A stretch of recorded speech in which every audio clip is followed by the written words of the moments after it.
명절이 지나고 딸 박민지는 어머니의 요양병원비를 확인하다 충격적인 사실을 발견합니다. 통장에서 엄마의 돈 3억 원이 사라진 것인데요. 민지는 동생 상철과 함께 진실을 추적하기 시작하려 합니다. 사연 시작하기 전에 구독과 좋아요, 알림 설정 부탁드립니다. 명절 연휴가 끝난 다음 날 아침이었다. 박민지는 출근 준비를 하다 말고 핸드폰을 집어들었다. 어머니 박순자 할머니의 요양병원비 납부일이 코앞이었기 때문이다. 은행 앱을 열고 할머니 통장을 확인하는 순간 민지의 손이 멈췄다. 뭐야 이게? 잔액은 23만 원.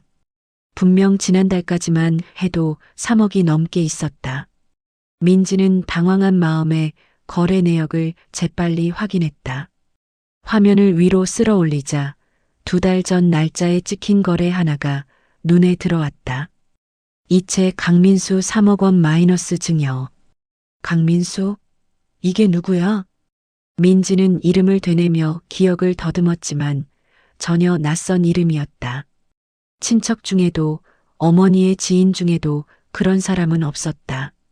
손이 떨렸다. 3억이라는 거액이 한 번에, 그것도 증여라는 명목으로 빠져나간 것이다. 날짜를 다시 확인했다. 9월 15일. 민지는 속으로 계산했다. 그때는 어머니가 경도인지장애 진단을 받고 얼마 안 됐을 때였다.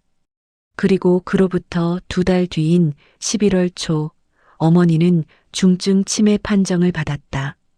설마 엄마가 정신이 온전할 때 한 일은 아니겠지? 민지는 심호흡을 했다. 가슴이 두근거렸다. 사기? 아니면 어머니가 스스로? 머릿속이 복잡했다. 일단 동생에게 알려야 했다. 민지는 서둘러 동생 박상철에게 전화를 걸었다. 오빠 나야. 지금 시간 돼? 왜? 무슨 일이야? 엄마 통장 확인했어? 아니 왜? 무슨 일 있어? 민지는 잠시 말을 아꼈다가 천천히 입을 열었다. 엄마 통장에서 3억이 사라졌어. 전화 너머로 상철이 숨을 삼키는 소리가 들렸다. 뭐? 3억? 그게 무슨 소리야? 어떤 강민수라는 사람한테 증여됐다고 나와 있어. 2달 전에. 강민수? 그게 누군데? 나도 몰라. 처음 듣는 이름이야. 상철의 목소리가 거칠어졌다. 민지야, 이거 사기 아냐? 엄마 치매 이용해서 돈 뜯어간 거 아니야? 그럴 수도 있어. 근데 확인해봐야 알지. 지금 당장 은행 가자. 나 30분 안에 갈게. 전화가 끊겼다. 민지는 핸드폰을 내려놓고 창밖을 바라봤다. 아침 햇살이 따스했지만 마음은 차가웠다. 어머니는 지금 요양병원에서 하루하루를 멍하니 보내고 계셨다. 자식 이름도 가끔 헷갈려 하시는 분이 과연 3억이라는 거금을 스스로 증여하셨을까? 민지는 가방을 챙겨 들고 집을 나섰다. 1시간 뒤 민지와 상철은 은행 창구 앞에 나란히 앉아 있었다. 증여 계약서 확인 부탁드립니다. 직원은 고개를 끄덕이며 시스템을 조회했다. 잠시 후 프린트된 서류가 나왔다. 민지는 서류를 받아들고 천천히 읽기 시작했다. 증여계약서, 증여자 박순자, 수중자 강민수, 증여금액 금 3억 원 정 3억, 계약일 2024년 9월 15일, 그리고 맨 아래엔 공증 확인 도장까지 선명하게 찍혀 있었다. 공증까지 됐네. 상철이 서류를 낚아채듯 가져가 읽더니 주먹으로 책상을 탁 쳤다. 이게 말이 돼? 엄마가 정신이 온전한 상태에서 이런 걸 했을 리가 없잖아. 직원은 난처한 표정으로 말했다. 고객님, 저희도 확인했지만 절차상 문제는 없습니다. 공증인 앞에서 본인 의사 확인도 받으셨고요. 본인 의사 확인? 엄마가 치매셨다고요. 하지만 계약 당시에는 공증이니 의사소통에 문제가 없다고 판단하신 겁니다. 상철은 입술을 깨물었다. 민지는 서류를 다시 내려다봤다. 강민수라는 이름이 계속 눈에 들어왔다. 이 사람이 대체 누구지? 민지와 상철은 서로를 마주봤다. 상철의 눈엔 분노가, 민지의 눈엔 의심이 담겨 있었다.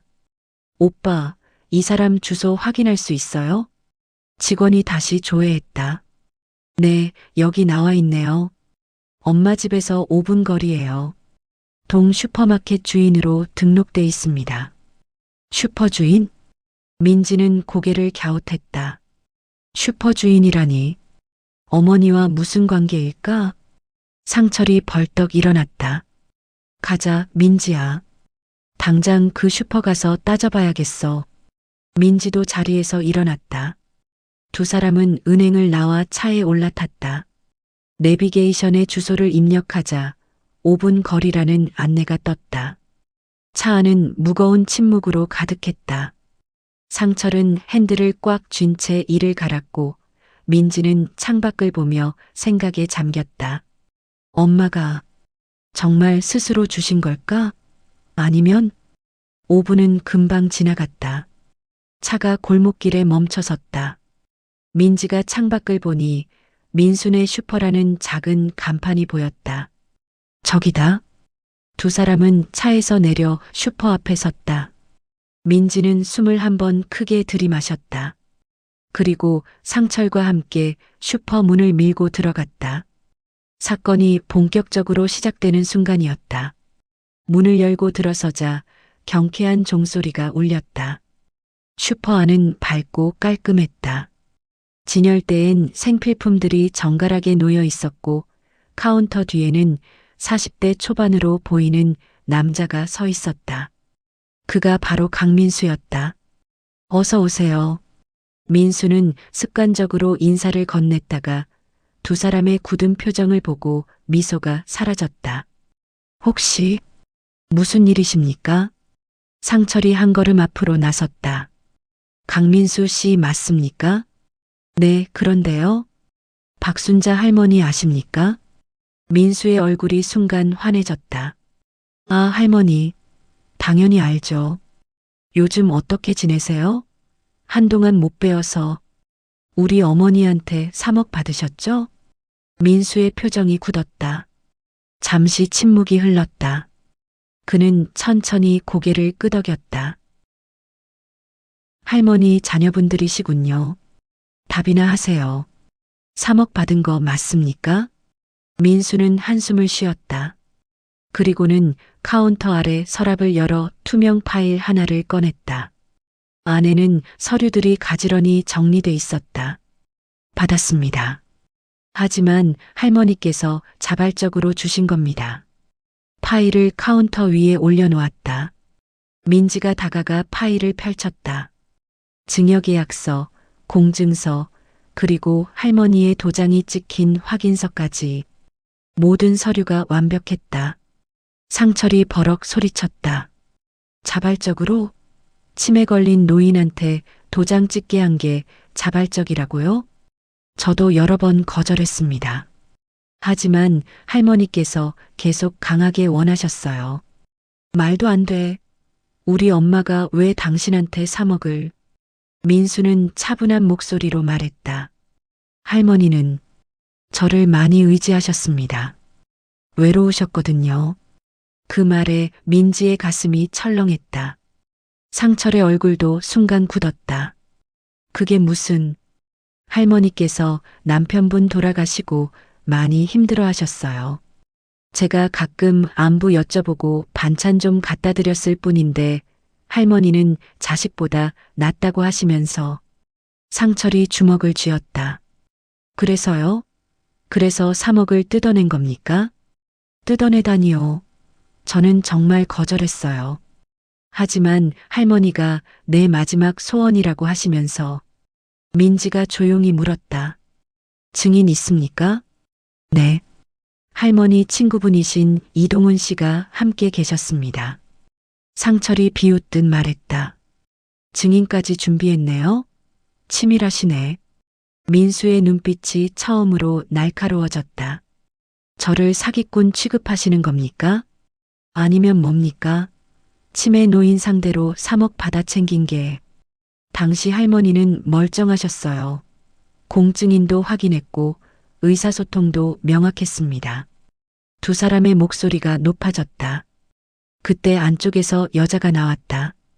30대 후반 민수의 아내 서지혜였다. 여보, 무슨 일이에요? 할머니 자녀분들이셔. 지혜는 민지와 상철을 번갈아 보더니 복잡한 표정을 지었다. 뭔가 말하려다가 입을 다물었다. 민지는 지혜의 반응을 눈여겨봤다. 뭔가 숨기는 게 있는 것 같았다. 계약서는 법적으로 완벽합니다. 공증까지 받았으니까요. 민수가 단호하게 말했다. 상철이 카운터를 손바닥으로 쳤다. 법적으로 문제 없다고 해서 도덕적으로도 문제 없는 건 아니잖아요. 저는 할머니를 이용한 적 없습니다. 그럼 왜 받았어요? 거절했으면 됐잖아요. 민수는 입을 다물었다. 대답할 수 없었다. 아니, 대답하고 싶지 않았다. 민지가 조용히 물었다. 할머니가 왜 그렇게 큰 돈을 주고 싶어 하셨을까요? 민수는 민지를 봤다. 그녀의 눈엔 분노가 아닌 슬픔이 담겨 있었다. 할머니는 보답하고 싶다고 하셨어요. 제가 돌봐드린 것에 대해. 돌봐드렸다고요? 네. 병원 모시고 가고 장 받아드리고 매일 안부 전화드리고. 민지는 아무 말도 할 수 없었다. 그것들은 자식이 해야 할 일들이었다. 하지만 자신도 상철도 하지 못했던 일들이었다. 상철이 서류를 집어들었다. 이거 가져가겠습니다. 변호사와 상담할 겁니다. 가져가세요. 저는 떳떳합니다. 민지와 상철은 슈퍼를 나섰다. 문이 닫히는 순간 지혜가 민수에게 뭔가 속삭이는 게 보였다. 차에 타자마자 상철이 터졌다. 완전히 사기꾼이야. 외로운 노인 꼬드겨서 돈 뜯어낸 거라고. 민지는 대답하지 않았다. 머릿속이 복잡했다. 엄마가 정말 외로우셨나? 우리가 몰랐던 거야? 상철이 핸들을 잡으며 말했다.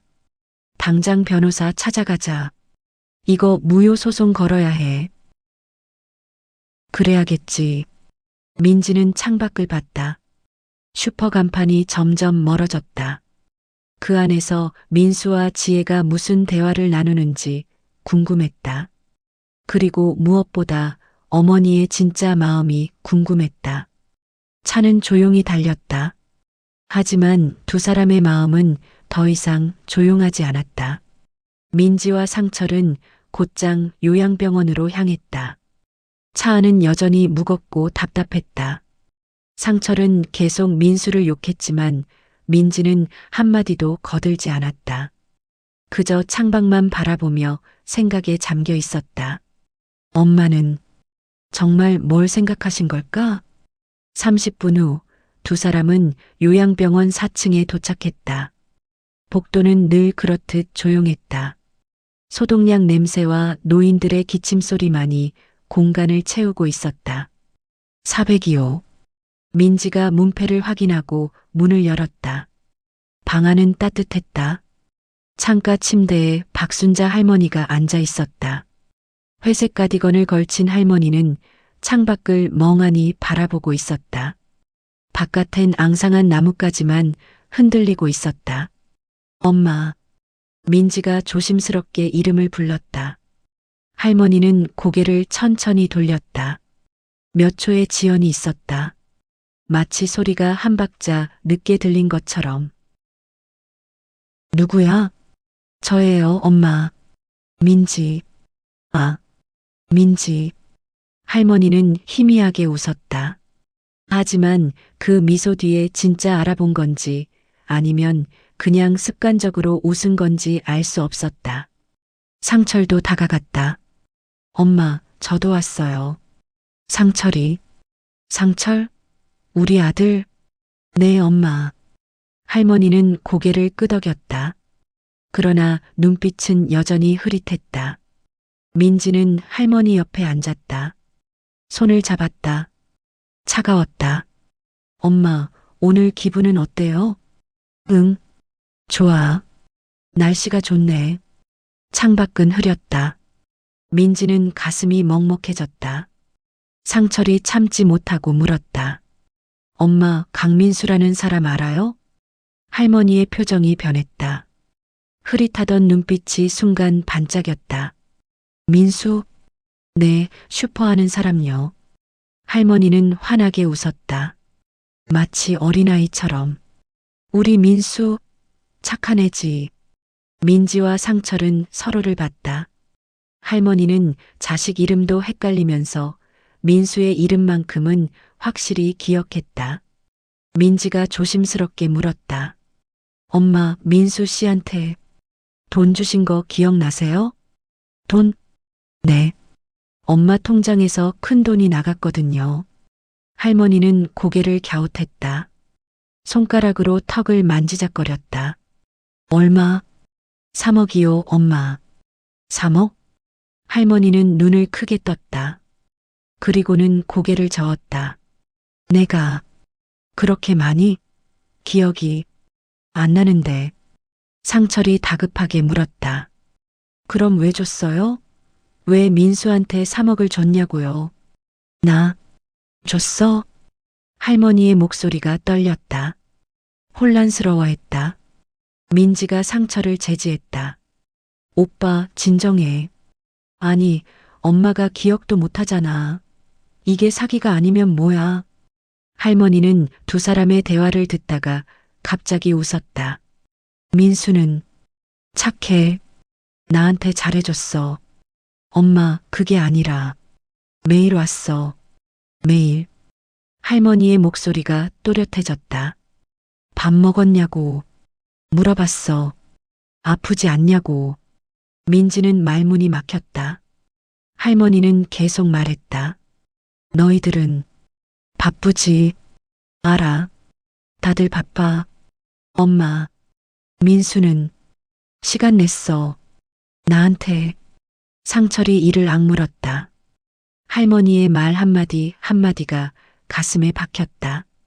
민지가 다시 물었다. 엄마, 그래서 돈을 주신 거예요? 할머니는 창밖을 봤다. 한참을 침묵했다. 모르겠어. 엄마, 기억이 안 나. 근데 할머니는 민지를 봤다. 눈에 눈물이 맺혔다. 내가 주고 싶었을 것 같아. 왜요? 고마웠으니까. 민지는 할머니의 손을 꽉 쥐었다. 눈물이 났다. 상철은 벽에 기댄 채 천장을 올려다봤다. 참담했다. 할머니가 갑자기 물었다. 너희 점심 먹었어? 네, 엄마. 뭐 먹었어? 김치찌개요. 맛있었어? 네. 할머니는 고개를 끄덕이다가 또 물었다. 점심 먹었어? 민지의 눈에서 눈물이 떨어졌다. 네, 엄마. 먹었어요. 같은 질문이 5분마다 반복됐다. 할머니는 방금 전 대화조차 기억하지 못했다. 하지만 민수의 이름만큼은, 그가 잘해줬다는 것만큼은 또렷이 기억했다. 상철이 밖으로 나갔다. 더 이상 참을 수 없었다. 민지는 할머니와 단둘이 남았다. 엄마, 외로우셨어요? 할머니는 대답 대신 민지의 손을 쓰다듬었다. 괜찮아. 다들 바쁜 거 알아. 미안해요, 엄마. 왜? 못 찾아뵈어서요. 할머니는 웃었다. 슬픈 웃음이었다. 괜찮아. 민수가 왔으니까. 민지는 더 이상 말할 수 없었다. 그저 할머니의 손을 잡고 울었다. 복도에서 상철이 벽에 머리를 기댄 채 주먹을 쥐고 있었다. 눈시울이 붉어졌다. 우리가 뭘 한 거지? 간호사가 지나가며 물었다. 괜찮으세요? 상철은 고개를 저었다. 괜찮을 리 없었다. 10분 후 민지도 밖으로 나왔다. 눈이 빨갛게 부어 있었다. 가자, 오빠. 두 사람은 요양병원을 나왔다. 주차장까지 한마디도 하지 않았다. 차에 타서야 상철이 입을 열었다. 민지야. 응. 엄마가 정말 외로우셨나 봐. 민지는 대답 대신 고개를 끄덕였다. 우리가 못난 자식들이야. 그래도 오빠 소송은 해야 해. 엄마 요양비도 필요하고. 알아. 근데 상철은 말을 잇지 못했다. 민지도 더 이상 말하지 않았다. 차는 조용히 출발했다. 하지만 두 사람의 마음속엔 죄책감이라는 무거운 짐이 실려 있었다. 할머니는 여전히 창가에 앉아 있었다. 혼자서. 그리고 중얼거렸다. 민수, 오늘은 안 오나. 이틀 후 민지는 혼자 슈퍼를 다시 찾았다. 이번엔 상철 없이. 감정적으로 따지러 온 게 아니라 진실을 알고 싶었다. 민수라는 사람이 정말 어떤 사람인지, 어머니와 어떤 관계였는지. 오후 3시, 슈퍼 안은 한산했다. 손님이 한 명 물건을 계산하고 나가는 중이었다. 감사합니다. 또 오세요. 민수는 여전히 친절하게 인사했다. 손님이 나가고 민지와 눈이 마주쳤다. 또 오셨네요. 민수의 목소리엔 경계심이 묻어났다.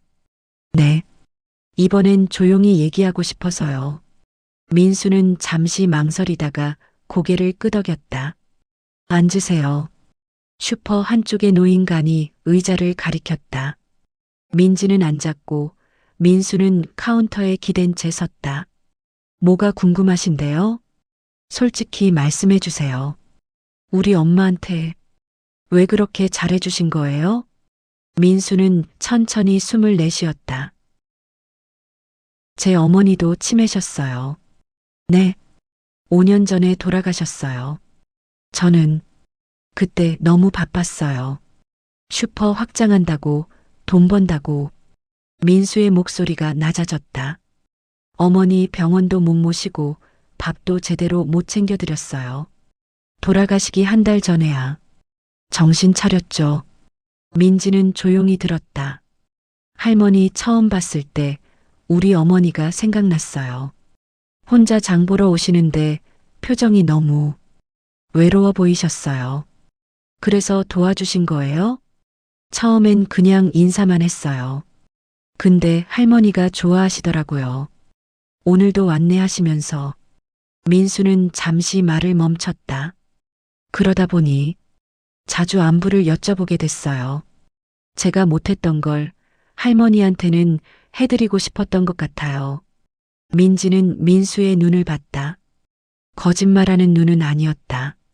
물론 제가 힘들 때 할머니한테 하소연한 건 사실입니다.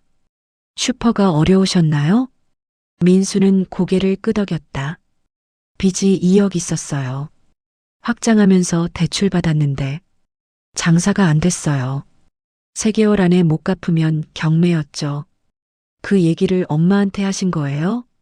네. 할머니가 물어보셔서 거짓말은 못 하겠더라고요. 민지는 숨을 깊이 들이마셨다. 그럼 엄마가 먼저 돈을 주겠다고 하신 건가요? 민수는 잠시 망설였다. 반은 맞고 반은 아니에요. 무슨 뜻이죠? 제가 먼저 얘기한 건 맞아요. 근데 돈 달라고 한 건 아니었어요. 그냥 힘들다고 하소연만 했을 뿐이에요. 민지는 말없이 민수를 바라봤다. 할머니가 그 얘기 듣고 며칠 뒤에 오셔서 민수야, 내가 도와줄게 하셨어요. 그때 거절하셨어야죠. 거절했어요. 여러 번요. 민수의 목소리가 높아졌다. 할머니, 안 됩니다. 저 괜찮아요 했어요. 근데 할머니가. 민수는 눈시울을 붉혔다. 내 마지막 소원이다. 나 죽기 전에 착한 사람 하나 돕고 싶다고. 우시면서 그러셨어요. 민지는 아무 말도 할 수 없었다. 저도 알아요. 제가 받지 말았어야 했다는 거. 근데 그때 저도 너무 막막했어요.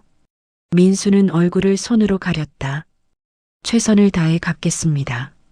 할머니한테 받은 은혜 평생 잊지 않을게요. 그때 안쪽에서 지혜가 나왔다. 지난번보다 표정이 더 어두워 보였다. 제가 할 말이 있어요. 민수가 놀라 아내를 봤다. 여보, 지혜는 민지에게 다가왔다. 저희 남편, 나쁜 사람 아니에요. 알고 있어요. 하지만 할머니께 슈퍼 얘기 먼저 꺼낸 건 맞아요.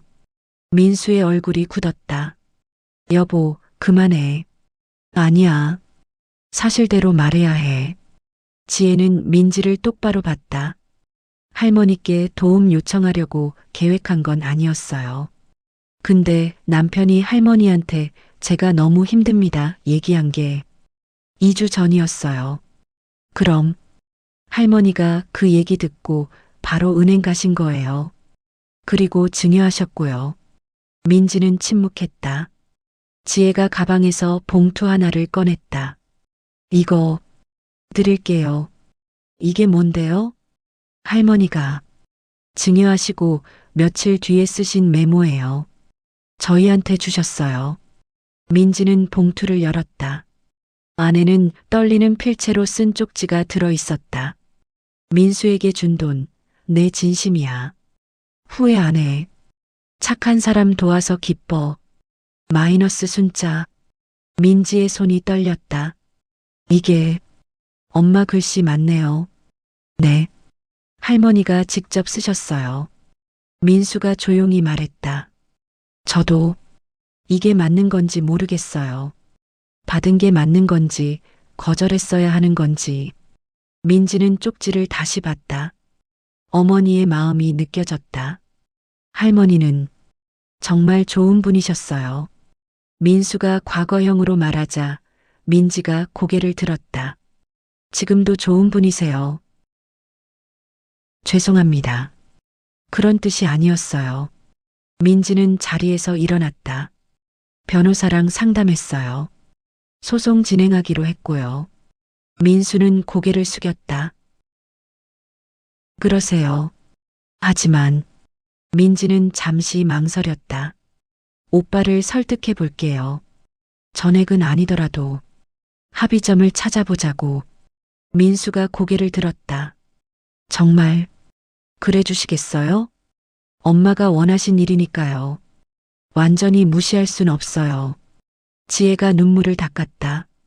감사합니다. 정말 감사합니다. 민지는 쪽지를 가방에 넣었다. 대신 조건이 있어요. 뭐든지 말씀하세요. 우리 엄마 가끔 찾아가 주세요. 엄마가 오빠를 기억하니까. 민수의 눈에서 눈물이 떨어졌다. 그건 제가 더 원하는 일입니다. 민지는 슈퍼를 나섰다. 뒤돌아보니 민수 부부가 고개 숙여 인사하고 있었다. 진실은 여전히 복잡했다. 하지만 적어도 민수가 나쁜 사람은 아니라는 걸 민지는 알았다. 일주일 후 민지와 상철은 변호사 사무실에 앉아 있었다. 책상 너머 50대 중반의 김 변호사가 서류를 넘기며 말했다. 의료 기록을 검토해 봤습니다. 충분히 승산 있어 보입니다. 상철이 몸을 앞으로 기울였다. 정말요? 돈 돌려받을 수 있어요? 네. 증여 한 달 전에 경도 인지장애 진단을 받으셨고 2달 후엔 중증 치매 판정이 나왔습니다. 김 변호사는 의료 기록을 펼쳐 보였다. 이건 명백히 의사 능력이 결여된 상태에서 이루어진 증여로 볼 수 있습니다. 민지가 조심스럽게 물었다. 하지만 공증도 받았고 증인도 있다고 하던데요. 그건 문제가 안 됩니다. 공증인은 의학 전문가가 아니니까요. 당시 의사소통이 가능해 보였다 해도 실제로 판단 능력이 있었는지는 별개 문제입니다. 상철이 안도의 한숨을 쉬었다. 그럼 이기는 거네요? 김 변호사는 고개를 가로저었다. 한 가지 변수가 있습니다. 뭔데요? 증인이요. 이동훈 씨라는 분이 어떻게 증언하느냐에 따라 판결이 달라질 수 있습니다. 민지의 표정이 어두워졌다. 만약 증인이 어머님이 멀쩡하셨다고 증언하면 그럼 조금 복잡해집니다. 의료 기록과 증인 증언이 충돌하니까요. 그래도 이길 수 있죠? 가능성은 높습니다. 하지만 100%는 아니에요. 상철이 주먹을 쥐었다. 어떻게든 이겨야 해요. 엄마 요양비도 필요하고 저희도 사정이 있어요. 김 변호사는 고개를 끄덕였다. 최선을 다하겠습니다. 일단 증인 진술부터 확보해야겠네요. 그날 오후 민지와 상철은 이동훈을 찾아갔다. 동훈은 작은 한옥에 살고 있었다. 마당엔 국화가 피어 있었다. 어서 오세요. 동훈은 두 사람을 마루로 안내했다. 차를 내왔다. 순자 씨 일로 오셨죠? 네. 아저씨, 증여 당일 현장에 계셨다고 들었어요. 동훈은 차를 한 모금 마시고 천천히 고개를 끄덕였다. 맞아요. 순자 씨가 저보고 같이 가자고 하셨어요. 그날, 우리 엄마 상태가 어떠셨어요? 동훈은 한참을 침묵했다. 국화를 바라보며 기억을 더듬었다. 복잡해요. 복잡하다니요? 순자 씨는 민수 씨 얘기할 땐 정말 또렷하셨어요. 상철이 끼어들었다. 그럼 멀쩡하셨다는 거네요? 잠깐만요. 끝까지 들어보세요. 동훈은 손을 저었다. 민수 씨 얘기를 할 땐 눈빛이 살아있었어요. 이 사람 덕분에 살았다. 내 자식들은 바쁜데 이 사람은 매일 온다고. 민지는 고개를 숙였다. 근데요. 동훈이 말을 이었다. 아까 밥 먹었냐고 5번 물어보셨어요. 30분도 안 돼서요. 그럼 기억력이. 네. 분명히 문제가 있었어요. 같은 말 반복하시고 조금 전 일도 기억 못하시고.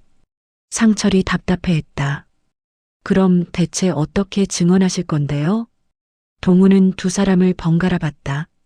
제가 뭐라고 말해야 할까요? 사실대로요. 사실이 뭔데요? 동훈의 목소리에 힘이 들어갔다. 순자 씨가 멀쩡하셨다? 아니면 정신이 없으셨다?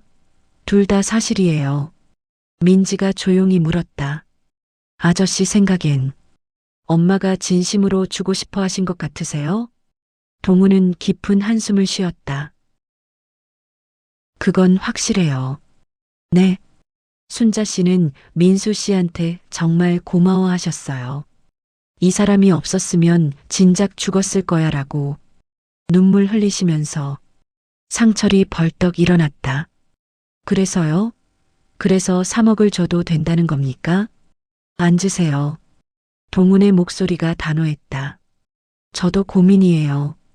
친구 편을 들어야 할지, 친구 자식들 편을 들어야 할지. 당연히 자식들 편이죠. 저희가 피부치잖아요. 하지만 순자 씨 마음은 민수 씨한테 있었어요. 민지가 동훈의 손을 잡았다. 아저씨, 법정에서 그냥 본대로만 말씀해 주세요. 본대로요? 네. 엄마가 또렷하셨던 것도, 기억력이 안 좋으셨던 것도, 둘 다요. 동훈은 민지를 봤다. 그녀의 눈엔 분노가 아닌 슬픔이 있었다. 그렇게 하겠습니다. 상철이 불만스러워했다. 민지야, 뭐 하는 거야? 확실하게 우리 편이라고 해달라고 해야지. 오빠, 그만해. 뭐? 아저씨는 거짓말 못하시는 분이야. 억지로 시키지 마. 상철은 입을 다물었다. 동훈이 일어서며 말했다. 법정에서 뵙겠습니다. 양심껏 증언하겠습니다. 두 사람은 한옥을 나섰다. 차 안에서 상철이 터졌다. 우리 불리해진 거 아니야? 증인이 애매하게 증언하면. 오빠, 진실이 애매한 걸 어떡해. 진실은 무슨, 엄마가 치매였다는 게 진실이지. 민지는 대답하지 않았다. 상철이 핸들을 탁 쳤다. 변호사가 뭐라고 했어? 증인이 변수라고 했잖아. 알아. 그럼 어떻게 하려고? 민지는 창밖을 봤다. 오빠, 우리 정말 이기고 싶어? 당연하지. 돈 때문에? 상철은 말문이 막혔다. 민지가 조용히 말했다. 엄마는 진심으로 주고 싶어 하셨던 것 같아. 그래도 3억은 너무해. 전 재산이야. 알아. 나도 요양비 걱정돼. 근데 민지는 가방에서 어머니의 메모를 꺼냈다. 민수에게 준 돈, 내 진심이야. 후회 안 해. 엄마 마음을 완전히 무시할 순 없어. 상철은 메모를 보고 한참을 말이 없었다. 그럼 어쩌자는 거야? 일단 소송은 해. 근데 전액 다 돌려받으려고 하지 말자. 그럼 합의점을 찾아보자고. 엄마 요양비 정도만. 상철은 깊은 한숨을 쉬었다. 변호사가 뭐라고 할지 모르겠네. 설득해 볼게. 차는 조용히 달렸다. 두 사람 모두 복잡한 심정이었다. 민지는 핸드폰을 꺼내 변호사에게 문자를 보냈다. 소송 진행하되 합의 가능성도 열어두고 싶습니다. 답장이 금방 왔다. 알겠습니다. 상대방과 접촉해 보겠습니다. 민지는 핸드폰을 내려놓았다. 법의 시작은 이렇게 조용히 하지만 무겁게 진행되고 있었다. 1년 전 가을, 박순자 할머니는 남편의 일주기 제사를 혼자 지냈다. 상은 차렸지만 자식들은 오지 않았다. 민지는 해외 출장 중이었고 상철은 사업 때문에 바쁘다며 전화 한 통만 했다. 엄마 미안해요. 다음에 갈게요. 그래, 괜찮아. 전화를 끊고 할머니는 혼자 절을 올렸다. 남편 사진 앞에서 눈물이 흘렀다. 여보, 애들이 안 왔어. 바쁘다네. 대답은 없었다. 할머니는 상을 치우고 소파에 앉았다. 텅 빈 집은 너무 조용했다. 시계 소리만 똑딱똑딱 울렸다. 장이나 보러 가야겠다. 할머니는 가방을 들고 집을 나섰다. 평소 가던 슈퍼로 향했다. 민수네 슈퍼 문을 열자 종소리가 울렸다. 어서 오세요. 카운터 뒤에서 환하게 웃는 민수가 보였다. 할머니는 억지로 웃으며 고개를 끄덕였다. 어머 할머니, 오늘 안색이 안 좋으신데 괜찮으세요? 민수가 카운터에서 나와 할머니께 다가왔다. 응, 괜찮아. 거짓말. 얼굴 보면 알아요. 무슨 일 있으셨어요? 할머니는 대답 대신 계란을 집어들었다. 손이 떨렸다. 민수는 할머니의 손을 보고 조용히 물었다. 혹시 외로우세요? 그 말에 할머니의 눈에서 눈물이 흘렀다. 응. 앉으세요, 할머니. 민수는 의자를 가져다 드렸다. 할머니는 주저앉았다. 오늘 남편 제사였어. 근데 애들이 안 왔어. 아이고, 바쁘다더라. 다들 바빠. 할머니는 눈물을 닦았다. 나도 알아. 애들 사정이 있는 거. 근데 그래도 좀 말을 잇지 못했다. 민수는 할머니 옆에 앉았다. 제가 저녁 반찬 좀 갖다 드릴게요. 괜찮아, 괜찮아. 아니에요. 혼자 드시지 마세요. 제가 갖다 드릴 테니까. 할머니는 민수를 봤다. 처음 보는 사람인데 왜 이렇게 고마운지. 고맙다, 민수야. 천만에요. 저희 어머니도 혼자 사셨거든요. 할머니 보면 우리 어머니 생각나서. 그래. 네. 그래서 더 챙겨드리고 싶어요. 할머니는 처음으로 진짜 웃음을 지었다. 그날 저녁 민수는 정말로 반찬을 들고 왔다. 김치찌개, 계란말이, 나물까지. 할머니, 같이 드실래요? 내가 네, 저도 혼자 먹으려던 참이었어요. 두 사람은 작은 식탁에 마주 앉았다. 오랜만에 함께 밥 먹는 시간이었다. 맛있다, 민수야. 다행이네요. 너 장가 안 갔어? 갔어요. 아내랑 애둘 있어요. 그래, 효자네. 민수는 웃었다. 그날 이후 민수는 매일 할머니께 안부 전화를 했다. 두 달 후 겨울. 할머니는 점점 민수에게 의지하게 됐다. 아침마다 전화가 왔다. 할머니, 밥 드셨어요? 응, 먹었어. 오늘 날씨 춥던데 외출하지 마세요. 알았어. 짧은 대화였지만 할머니는 이 통화를 기다렸다. 하루 중 가장 따뜻한 시간이었다. 장볼 때도 민수가 도와줬다. 무거운 건 들어주고 집까지 배달해줬다. 병원 갈 때도 민수가 차를 태워줬다. 할머니, 병원 몇 시예요? 2시야. 제가 1시 반에 모시러 갈게요. 괜찮아. 버스 타면 돼. 아니에요. 제가 모셔다 드릴게요. 할머니는 거절할 수 없었다. 아니, 거절하고 싶지 않았다. 자식들은 한 달에 한 번 전화할까 말까였다. 하지만 민수는 매일 왔다. 석 달 후, 이른 봄. 할머니는 병원에서 진단을 받았다. 경도인지장애. 기억력이 조금씩 나빠질 겁니다. 가족분들이 잘 챙기셔야 해요. 의사의 말을 듣고 할머니는 겁이 났다. 자식들에게 전화했다. 민지야, 나 병원에서 기억력 검사 받았어. 엄마 결과 어떻게 나왔어요? 경도인지장애래. 치매 전 단계라고. 아이고.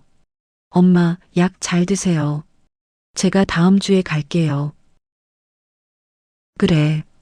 하지만 다음 주에도 그 다음 주에도 민지는 오지 않았다. 상철도 마찬가지였다. 엄마, 제가 지금 좀 바빠요. 조만간 갈게요.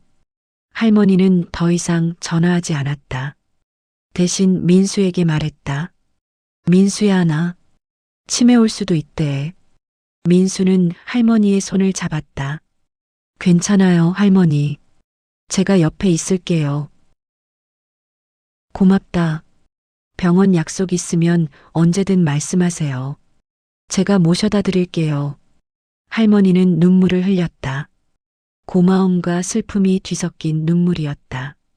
그로부터 한 달 후, 민수는 할머니 집에서 차를 마시며 말했다. 할머니, 사실은. 왜? 제가 요즘 좀 힘들어요. 할머니는 민수를 봤다. 그의 얼굴엔 피곤함이 가득했다. 무슨 일인데? 슈퍼가 잘 안 돼요. 빚이 2억 있는데 3개월 안에 못 갚으면 경매 넘어가요.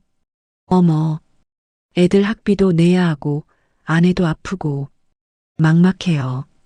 민수는 얼굴을 손으로 가렸다. 할머니는 민수의 등을 쓰다듬었다. 내가 도와줄 수 있으면 좋을 텐데. 아니에요, 할머니. 그냥 하소연이에요. 할머니한테만 말할 수 있어서. 너 혼자 너무 짊어지지 마. 힘들면 말하고. 감사해요, 할머니. 그날 밤 할머니는 잠을 이루지 못했다. 민수가 나한테 얼마나 잘해줬는데 내가 뭘 해줄 수 있을까? 며칠 뒤 할머니는 혼자 은행에 갔다. 통장 잔액을 확인했다. 3억 2천만 원. 남편이 평생 모은 돈이었다. 민수한테 줘야지. 할머니는 결심했다. 직원을 불러 증여 절차를 물었다. 공증이 필요합니다, 할머니. 그럼 공증 받을게. 가족분들한테는 말씀하셨어요? 내 돈인데 뭐. 할머니는 며칠 뒤 친구 동훈을 불렀다. 동훈아, 나 좀 도와줘. 무슨 일인데? 민수한테 돈 좀 주려고. 같이 가줘. 동훈은 놀랐지만 거절하지 못했다. 증여 당일. 공증 사무실에서 할머니는 서류에 도장을 찍었다. 할머니, 정말 괜찮으세요? 공증인이 물었다. 응, 괜찮아. 내가 주고 싶어서 주는 거야. 가족분들은 아세요? 나중에 말할 거야. 서류가 완성됐다. 할머니는 환하게 웃었다. 민수야, 이거 받아. 할머니, 안 됩니다. 정말 안 돼요. 받아. 내 마지막 소원이야. 민수는 눈물을 흘렸다.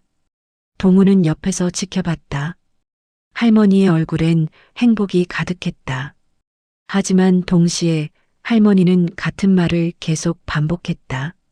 민수야, 고마워. 아까 밥 먹었어? 네, 할머니. 5분 뒤. 민수야, 밥 먹었어? 동우는 불안했다. 할머니의 상태가 좋지 않았다. 하지만 민수 얘기만큼은 또렷했다. 이 사람이 없었으면 난 진작 죽었을 거야. 할머니의 진심이었다. 변호사 사무실로 돌아온 민지와 상철. 김 변호사는 서류를 정리하며 말했다. 증인 진술이 애매하면 의료 기록에 더 집중해야겠네요. 그게 가능한가요? 물론입니다. 경도 인지장애 진단 시점과 증여 시점이 한 달밖에 차이 안 나니까요. 상철이 고개를 끄덕였다. 그럼 이길 수 있겠네요? 가능성은 높습니다. 다만 김 변호사는 민지를 봤다. 민지 씨, 아까 문자 주신 거 합의 말씀이시죠? 네. 구체적으로 어떤 합의를 원하시는 겁니까? 민지는 잠시 망설였다. 전액이 아니라 엄마 요양비 정도만 돌려받으면 안 될까요? 상철이 놀라 민지를 봤다. 민지야, 너 정신 있어? 1억 5천이면 되겠다는 거야? 응. 나머지 1억 5천은 그냥 줘? 민지는 가방에서 어머니의 메모를 꺼냈다. 오빠, 이거 다시 봐. 민수에게 준 돈, 내 진심이야. 후회 안 해.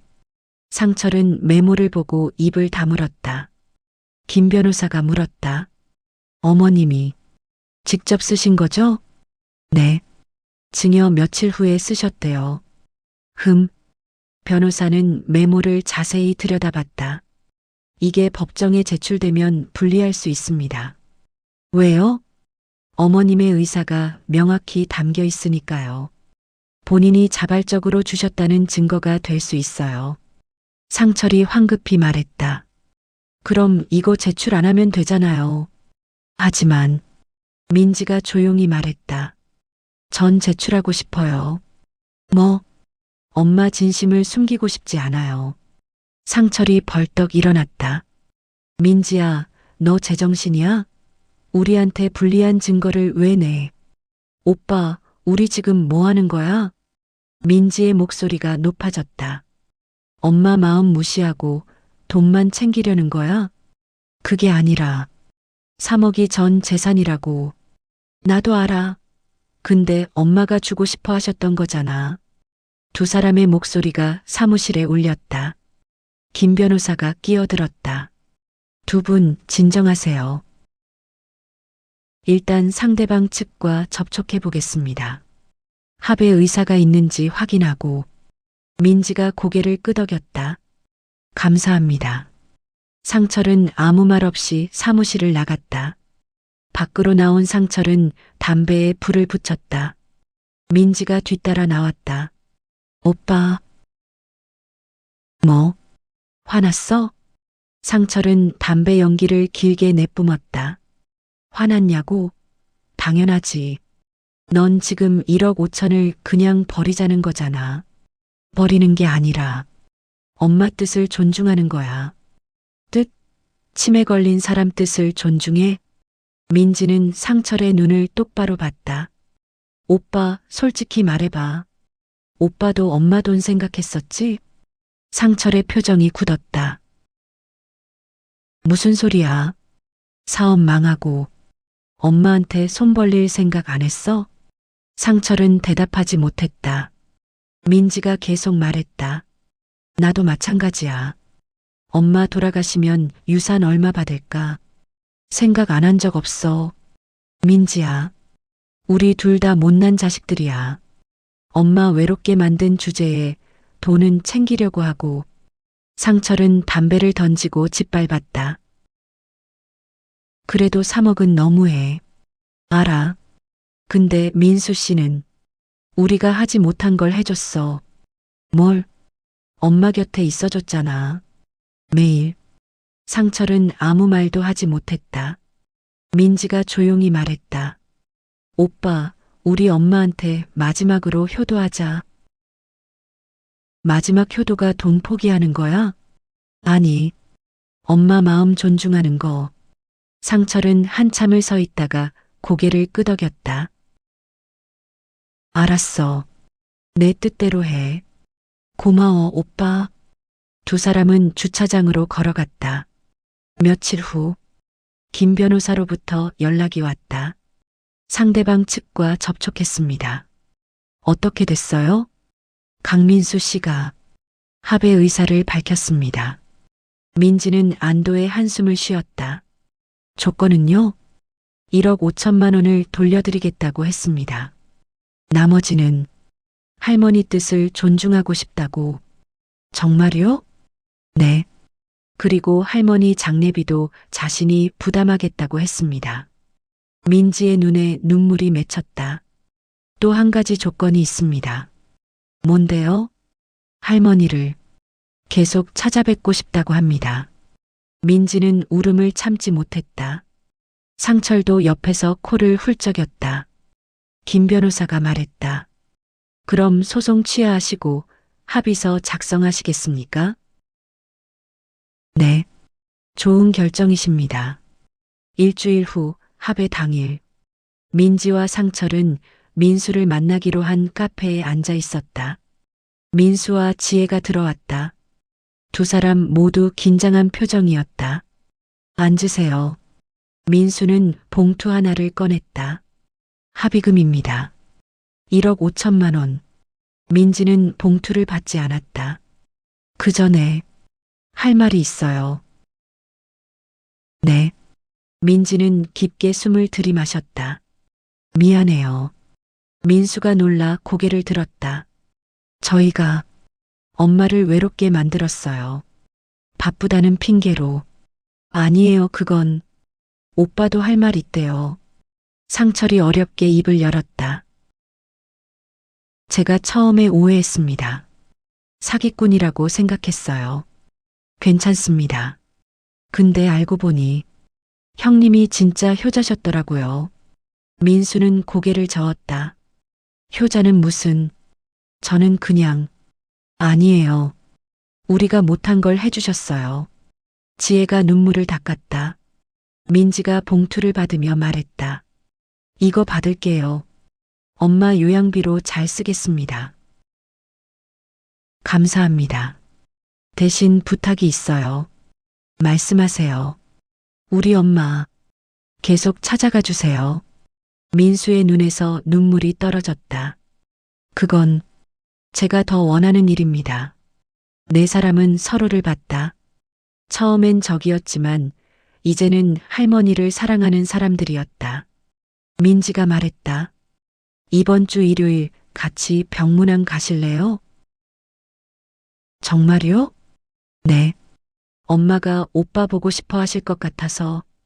민수는 고개를 숙여 인사했다. 감사합니다. 정말 감사합니다. 상철도 민수에게 손을 내밀었다. 잘 부탁드립니다. 두 사람은 악수했다. 카페를 나서며 민지는 하늘을 올려다봤다. 엄마, 이게 맞는 거죠? 구름 사이로 햇살이 비쳤다. 합의 소식이 전해진 후 김 변호사는 소송 취하 절차를 밟기 시작했다.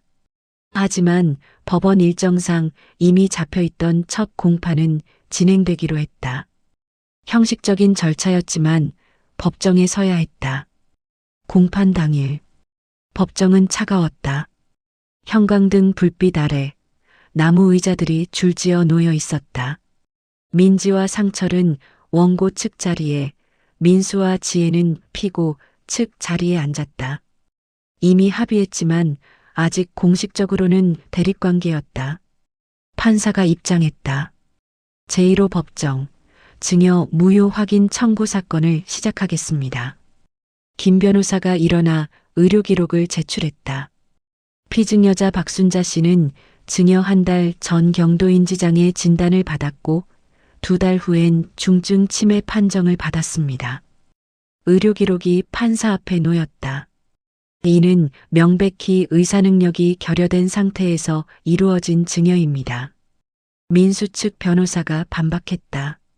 하지만 증여 당시엔 공증인이 의사소통 능력을 확인했습니다. 법적으로 문제없는 증여입니다. 판사가 서류를 넘기며 물었다. 증인이 있다고 들었는데요. 네, 이동훈 씨입니다. 증인을 부르십시오. 동훈이 증인석에 섰다. 선서를 마치고 김 변호사가 질문했다. 증인은 증여 당일 현장에 계셨습니까? 네. 박순자 씨의 상태가 어땠습니까?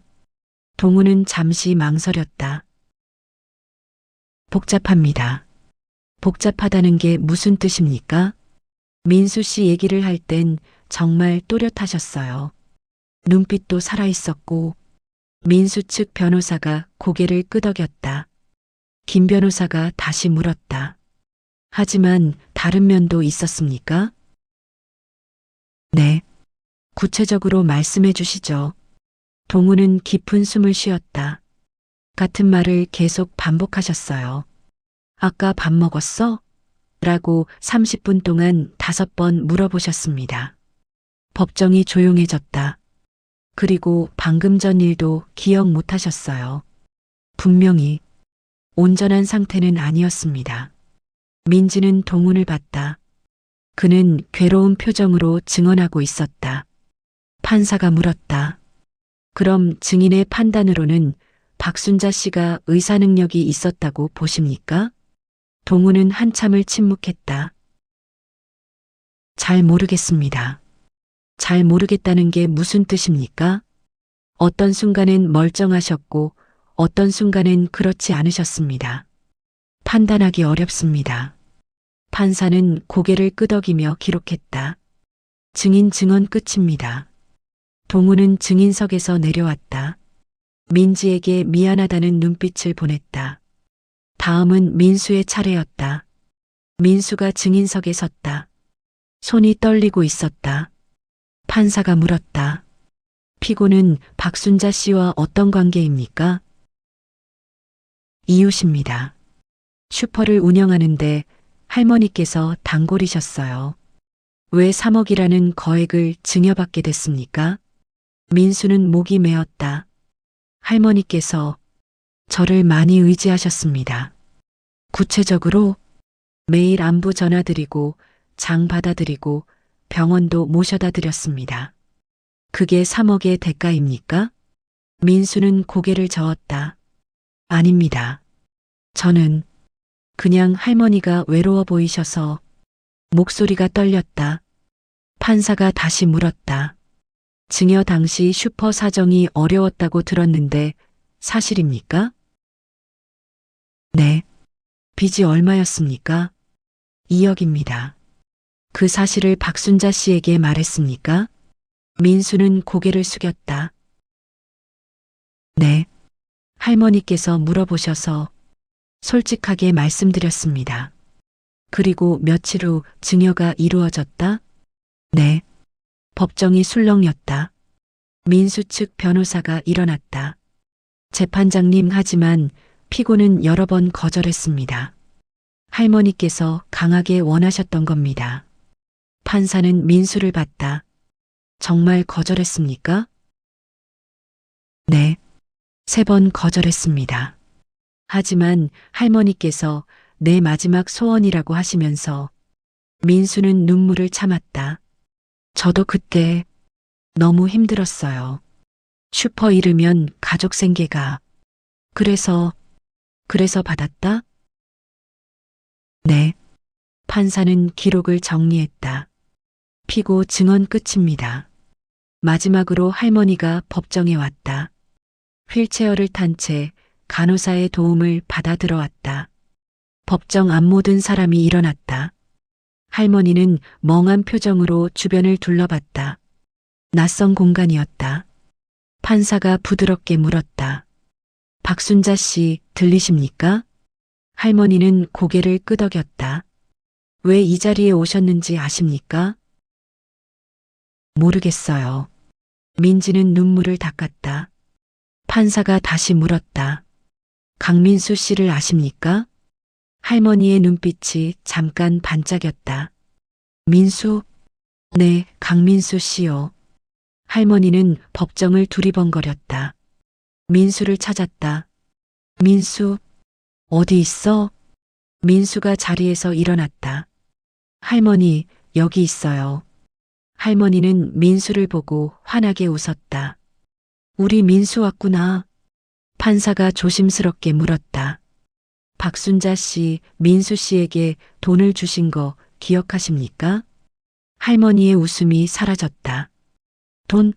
얼마? 3억 원입니다. 3억?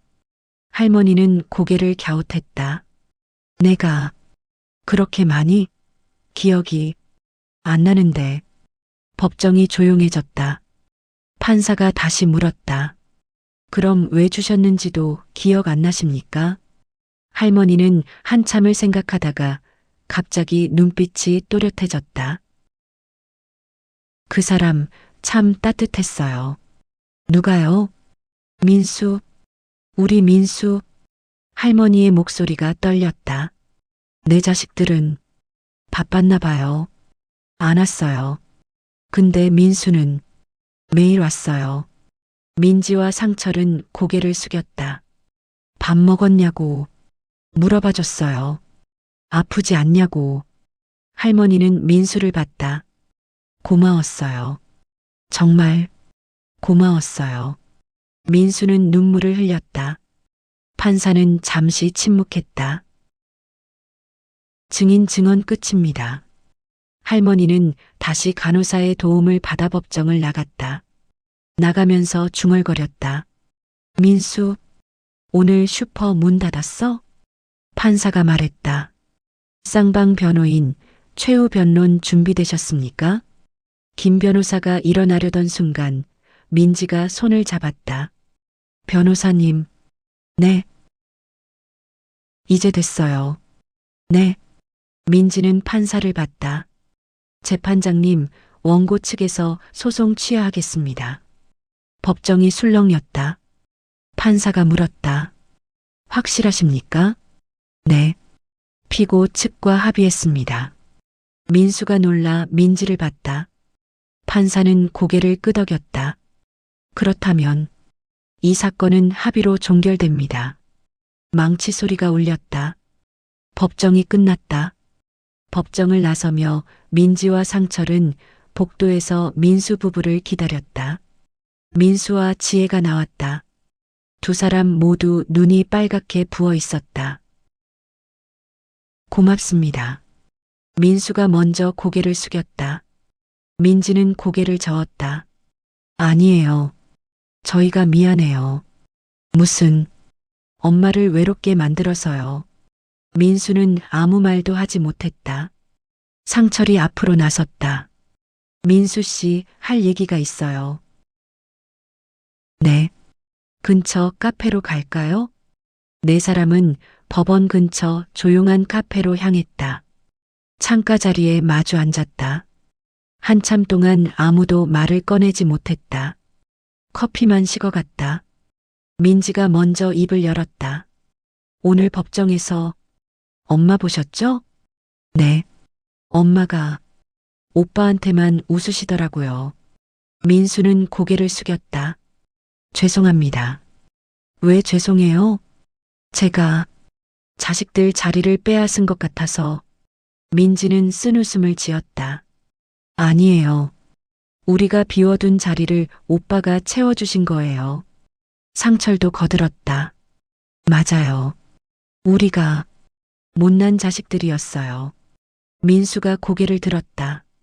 그렇게 말씀하시면 사실이에요. 상철의 목소리가 떨렸다. 전 사업 망하고 엄마 돈만 생각했어요. 언제 물려받을까? 얼마나 남았을까? 오빠, 창피하지만 사실이에요. 근데 민수 씨는 아무 데가 없이 엄마를 챙기셨잖아요. 민수는 고개를 저었다. 아니에요. 저도 결국 돈을 받았잖아요. 그래도 3개월 동안 매일 찾아가셨잖아요. 우리는 3개월에 한 번도 안 갔는데. 침묵이 흘렀다. 지혜가 조심스럽게 말했다. 사실 저도 처음엔 반대했어요. 네. 남편이 할머니한테 너무 많은 시간을 쓰는 것 같아서요. 우리 애들도 있는데. 지혜의 눈에 눈물이 맺혔다. 근데 할머니 법정에서 보니까 제가 얼마나 이기적이었는지 알겠더라고요. 민지가 지혜의 손을 잡았다. 당연한 감정이에요. 가족이니까. 고맙습니다. 상철이 봉투를 꺼냈다. 이거 합의금이죠? 네. 1억 5천만 원입니다. 상철은 봉투를 한참 바라봤다. 솔직히 전액 받고 싶었어요. 3억 다 돌려받아서 엄마 요양비에 쓰고 제 빚도 좀 갚고. 민지가 놀라 오빠를 봤다. 하지만 상철은 봉투를 받았다. 이걸로 됐어요. 엄마 뜻을 존중하는 게 마지막 효도인 것 같아서. 민수의 눈에서 눈물이 떨어졌다. 정말 감사합니다. 대신 부탁이 있어요. 말씀하세요. 상철이 민수를 똑바로 봤다. 우리 엄마 계속 찾아가 주세요. 네. 우리보다 오빠를 더 기억하시니까. 오빠가 가면 엄마가 행복해 하실 것 같아서. 민수는 고개를 끄덕였다. 저야말로 그러고 싶습니다. 민지가 덧붙였다. 저희도 이제 자주 갈게요. 늦었지만 같이 가면 안 될까요? 민수의 말에 민지가 놀랐다. 같이요? 네. 저 혼자 가면 할머니 자녀분들한테 미안할 것 같아서. 상철이 웃었다. 그럼 다 같이 가죠. 가족처럼. 가족? 네. 혈연은 아니지만 엄마를 사랑하는 사람들이니까. 민수는 눈물을 닦았다. 4사람은 서로를 봤다. 처음 만났을 땐 적이었지만 이젠 같은 편이었다. 일주일 후 일요일. 민지, 상철, 민수, 지혜는 요양병원 주차장에서 만났다. 안녕하세요. 오셨어요? 4사람은 함께 4층으로 올라갔다. 402호 문을 열자 할머니가 창가에 앉아 있었다. 엄마. 할머니는 천천히 고개를 돌렸다. 누구야? 저예요, 민지. 아, 민지. 할머니는 희미하게 웃었다. 상철도 다가갔다. 엄마, 저도 왔어요. 그래. 그때 민수가 앞으로 나섰다. 할머니, 저도 왔어요. 할머니의 눈빛이 환해졌다. 민수, 우리 민수. 네, 할머니. 할머니는 민수의 손을 꽉 잡았다. 보고 싶었어? 어디 갔었어? 할머니 보러 왔어요. 이렇게 다 같이. 할머니는 주변을 둘러봤다. 4사람이 다 있었다. 다들 왔네. 민지는 할머니 옆에 앉았다. 엄마, 오늘 날씨 좋죠? 응, 좋아. 상철이 과일 바구니를 내려놓았다. 엄마, 사과 깎아드릴게요. 고맙다. 지혜도 꽃다발을 꺼냈다. 할머니, 이쁘죠? 국화예요. 예쁘네. 고마워. 할머니는 4사람을 번갈아 봤다. 다들 누구야? 민지의 가슴이 아려왔다. 하지만 웃으며 대답했다. 엄마 가족이에요. 가족? 네. 할머니는 고개를 끄덕였다. 가족이면 좋지. 민수가 할머니 손을 잡았다. 할머니, 밥 드셨어요? 응, 먹었어. 뭐 드셨어요? 잊어버렸네. 모두 조용히 웃었다. 할머니는 창밖을 보며 중얼거렸다. 오늘 날씨 좋네. 네, 할머니. 밥 먹었어? 네, 먹었어요. 5분 후 또 같은 질문이 나왔다. 밥 먹었어? 네, 할머니. 먹었어요. 민지는 눈물을 닦았다. 하지만 웃고 있었다. 상철도 민수도 지혜도 모두 웃고 있었다. 할머니는 네 사람의 손을 하나씩 만졌다. 따뜻하네.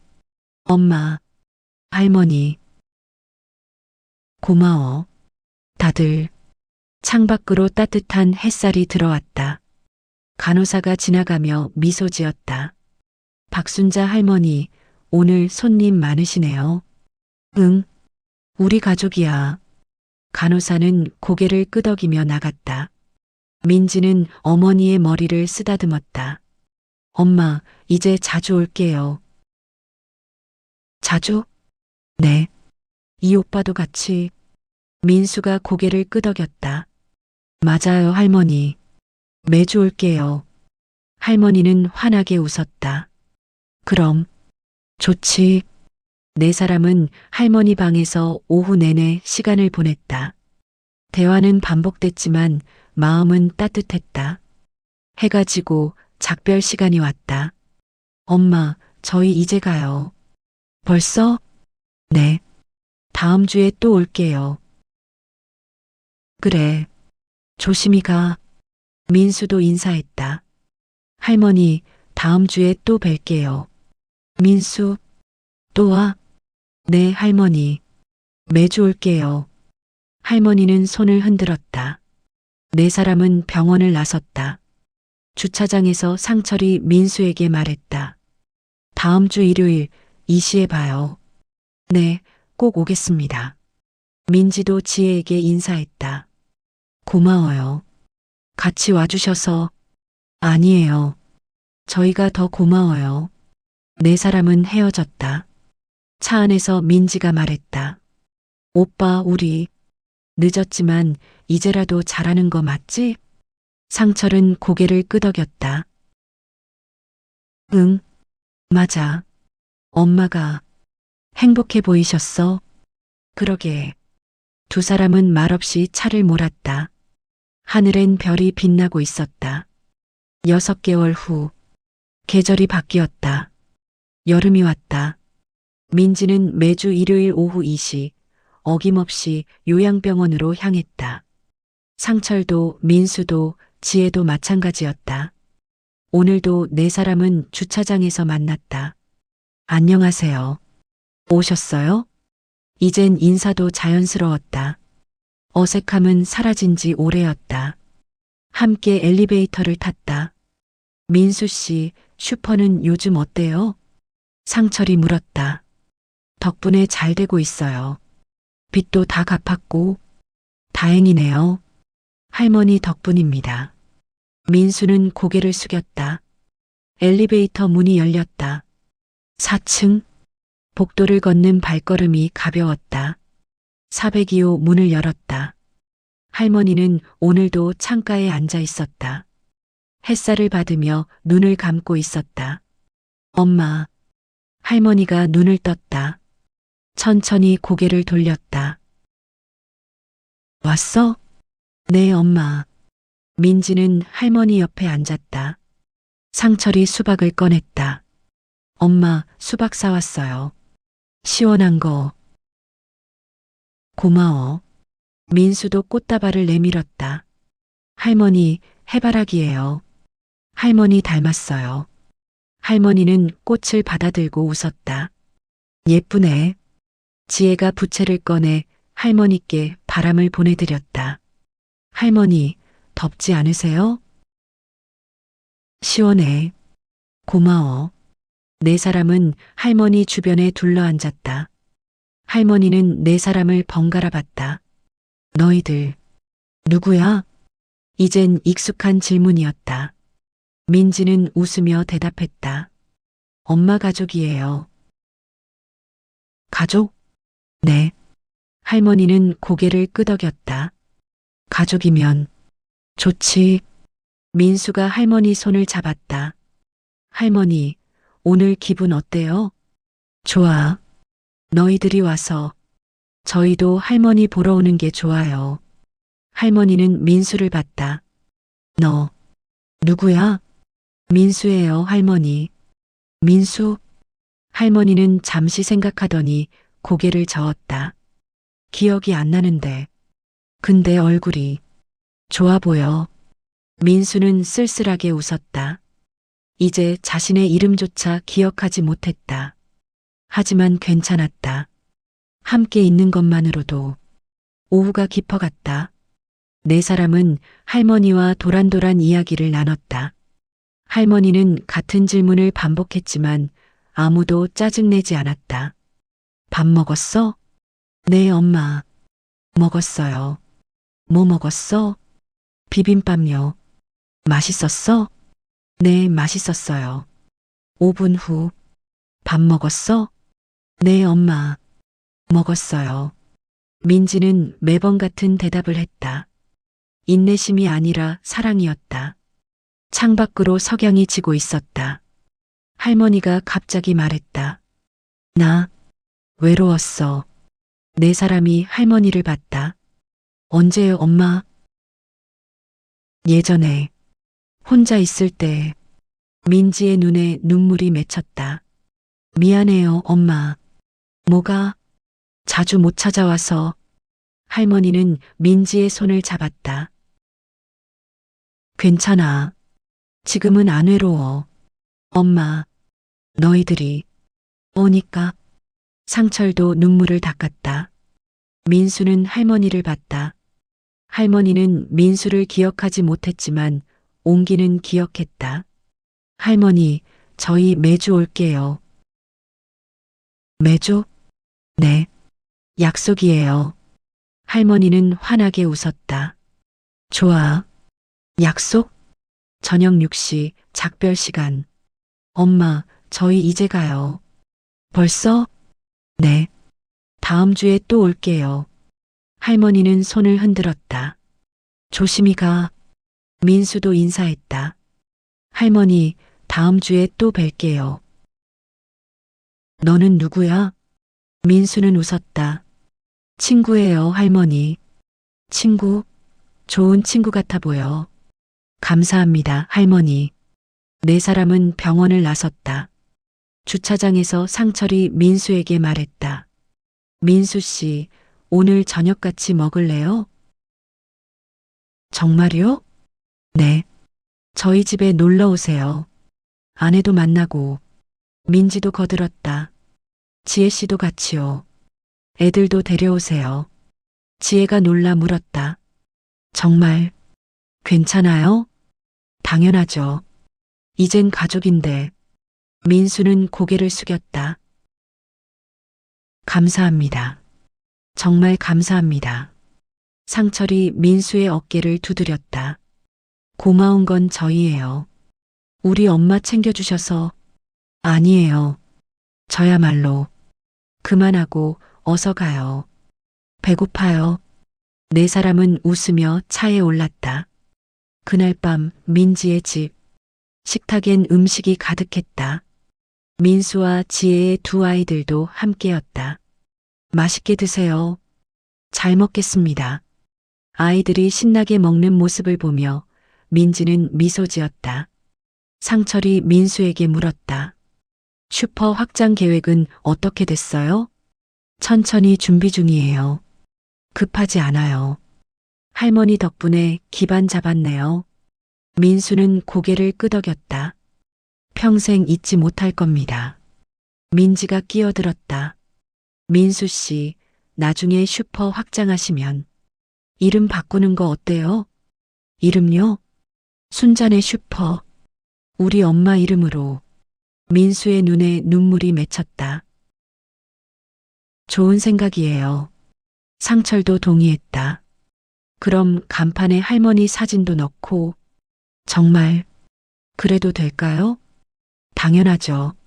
엄마도 좋아하실 거예요. 지혜가 남편의 손을 잡았다. 여보, 정말 좋은 생각이야. 민수는 눈물을 닦았다. 감사합니다. 정말 감사합니다. 식탁 위로 따뜻한 웃음이 흘렀다. 2년 후 할머니는 조용히 세상을 떠났다. 여름날 오후 잠든 듯이 장례식장은 조용했지만 사람들로 가득했다. 영정사진 속 할머니는 환하게 웃고 있었다. 민지와 상철이 상주로 앉아 있었고 그 옆엔 민수와 지혜도 함께 있었다. 조문객들이 물었다. 저분들은 누구세요? 가족입니다. 친척인가요? 아니요. 그냥 가족이에요. 조문객은 고개를 갸웃했지만 더 묻지 않았다. 장례식이 끝나고 네 사람은 할머니의 유품을 정리했다. 서랍 속에서 오래된 일기장이 나왔다. 민지가 펼쳤다. 오늘도 민수가 왔다. 밥 먹었냐고 물어봐줬다. 고마운 사람이야. 자식들은 바쁘다. 이해한다.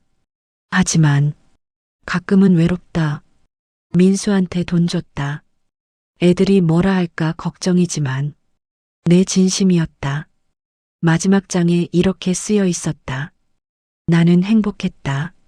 사랑받았으니까. 민지는 일기장을 덮고 울었다. 상철도 민수도 함께 울었다. 현재 순잔의 슈퍼 간판이 밝게 빛나고 있었다. 간판 한쪽엔 할머니의 환한 미소가 담긴 사진이 걸려 있었다. 슈퍼 안은 손님들로 북적였다. 민수가 카운터에서 환하게 웃으며 인사했다. 어서 오세요.